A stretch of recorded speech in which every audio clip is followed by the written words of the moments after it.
we quickly get used to the sound of alarm bells. My smartwatch keeps vibrating every single hour, reminding me to stand up.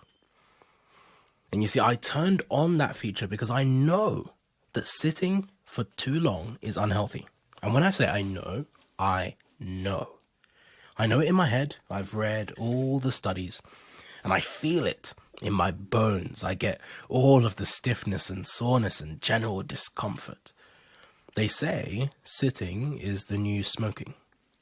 But when that alarm goes off, as it does every hour, my bum stays firmly planted in my chair. I barely even blink. I don't even recognize the words on the screen. It has the same effect as a fly buzzing near my ear momentarily before floating off into the distance.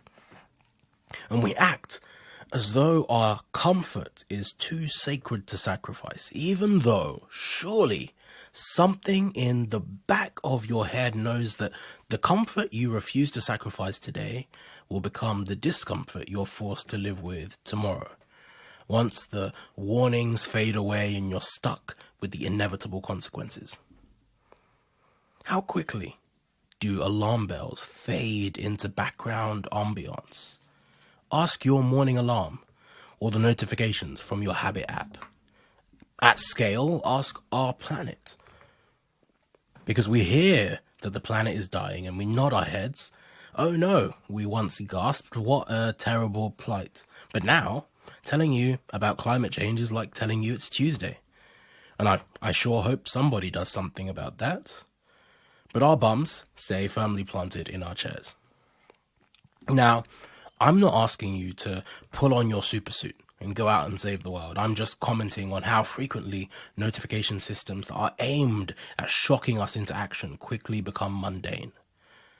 And so, like the figurative frog in the frying pan, mind you, real frogs don't do this, it's just an aphorism, but like the figurative frog in the frying pan, you sit still as the heat is cranked up slowly because the pain isn't immediately noticeable. And by the time it is, you're stuck in the mollifying hammock of convenience. And what might have once shocked you becomes almost invisible. Just think of how quickly we become desensitized to violence and war and homelessness and crime and economic crisis. You see, there's something in behavioral psychology called the habituation effect, where essentially, after repeated exposure to stimuli, a person's response to it begins to diminish.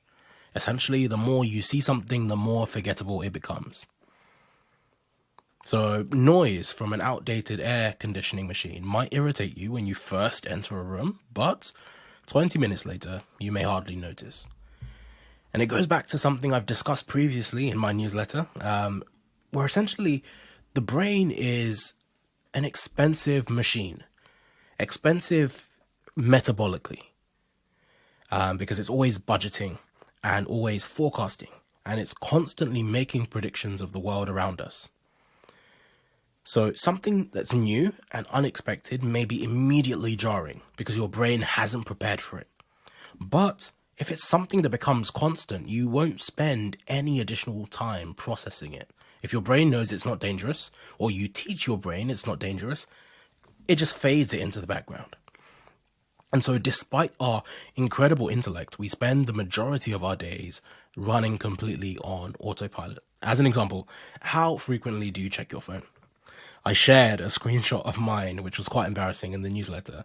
But, first, for you, I want you to guess, how many times today do you think you've picked up your phone? And you can check quickly on an iPhone. I think it's under screen time. I'm not too sure about Android. I haven't had one in a while. But I shared mine. And I'd woken up maybe sometime around 4.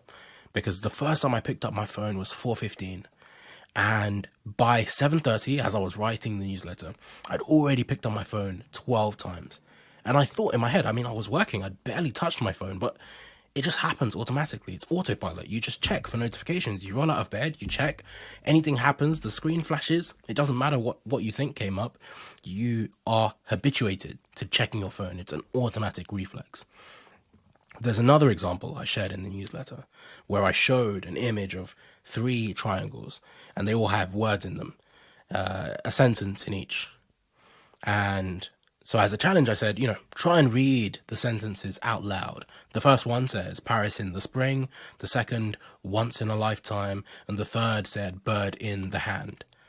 And then I said, did you notice anything odd, even a tiny bit weird? When you look closely, you realize that they all have repeated words. And so you might have felt slight discomfort that you couldn't place while you were reading them. But often you don't notice these words because it makes far more sense to your brain to read Paris in the spring than Paris in the spring. And so your brain doesn't bother waking you up to that fact. It just processed whatever was easiest. And your eyes glazed right over them and hardly noticed a thing. On a more mundane level, we see logos every day. But most people, and there was a study that showed this, people can't even recall the details of the relatively basic Apple logo. Let's try one more brain spinner. Think about your office at work, wherever you work. Now imagine your chair and your desk, wherever it is that you like to sit. Now, where is the nearest fire extinguisher? Or a fire exit? There's a good chance you probably passed it by a few hundred times. And I'm not making this example up. There's actually a study where they asked participants the exact same questions and they didn't have a clue. And they'd passed these fire extinguishers thousands of times. And then the researchers asked them to go and find them, and people still failed. People had no idea where they actually were, even though they passed them all the time. In contrast, if I showed you 5 rooms and one of those rooms had a snake in it, you're probably going to remember the snake. And you'll remember, even in the other rooms, any obstacles you could use to keep the snake at bay. And yet, while we know a fire extinguisher may save our lives, because we don't use them very often, we become numb to their warnings.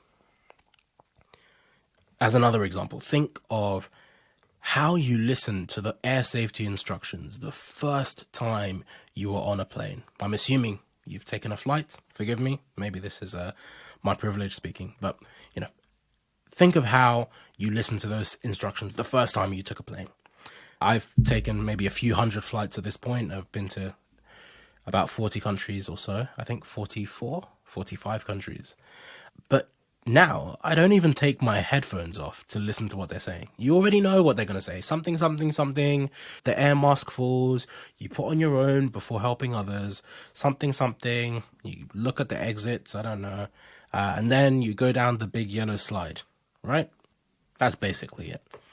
The point is, it becomes background noise because it happens every single time. It's never any different. All the images are the same. Oh, there's the image where you put your head between your legs. I know that. But the point is, it's background noise. And that becomes dangerous because the consequences of habituation can be extremely severe.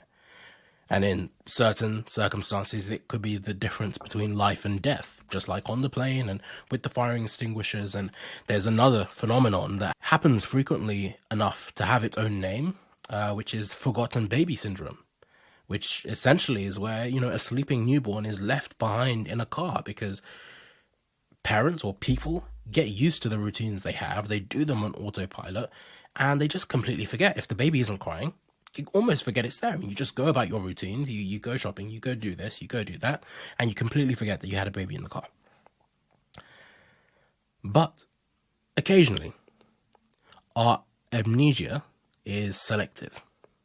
And we habituate intentionally because there are things that we don't want to notice.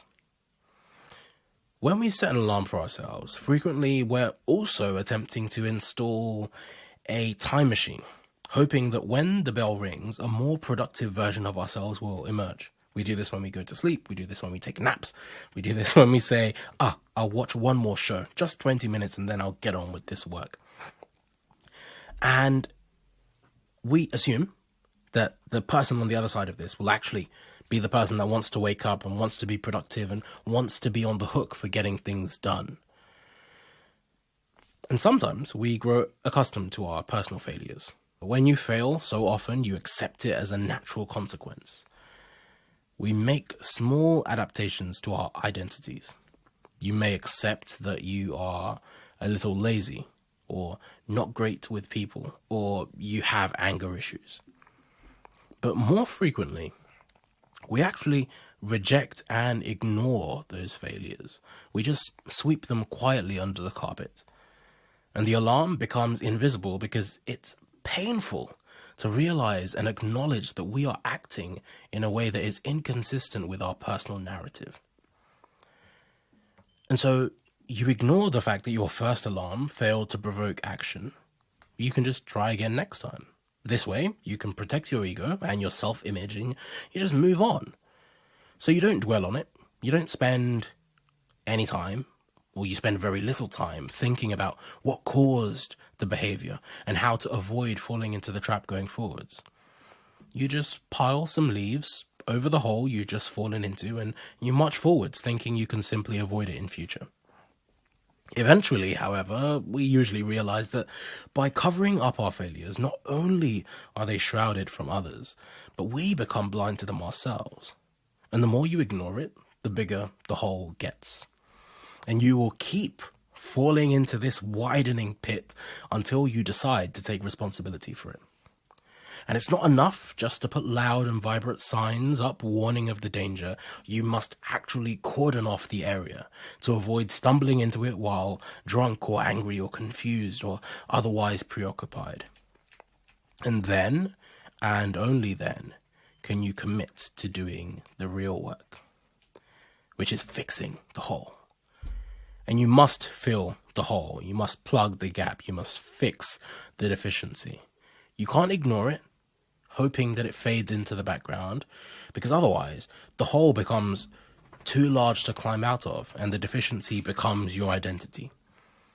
So you must spend real and intimate time with the hole. It was once something random and unexpected. You set a goal, you failed to accomplish it. Whatever the failure may be. But yet, each time you fell into the hole, it grew wider. And it became more you-sized. And now it's your hole, and you are on the hook. Whether your failure is procrastination or anger or greed or fear, the holes we fall into operate exactly the same way. Whatever problem it is that you eventually become accustomed to sliding into effortlessly. That thing that makes you simultaneously both comfortable and disgusted. You need to know your hole in order to fill it. Any gap you miss just leaves room for duplicating the error. And filling a hole also takes good materials. It may take discipline, it may take confidence or persistence or punctuality, or it may even be a combination of all of those things. But if you can find it in the world, if you can see examples of them in action, then you can replicate them. You can find the person on the other side of your alarm's time machine. So grab a shovel, pull on your boots, find some friends who can help. Figure out where the good soil is and how to get some, and slowly fill the hole.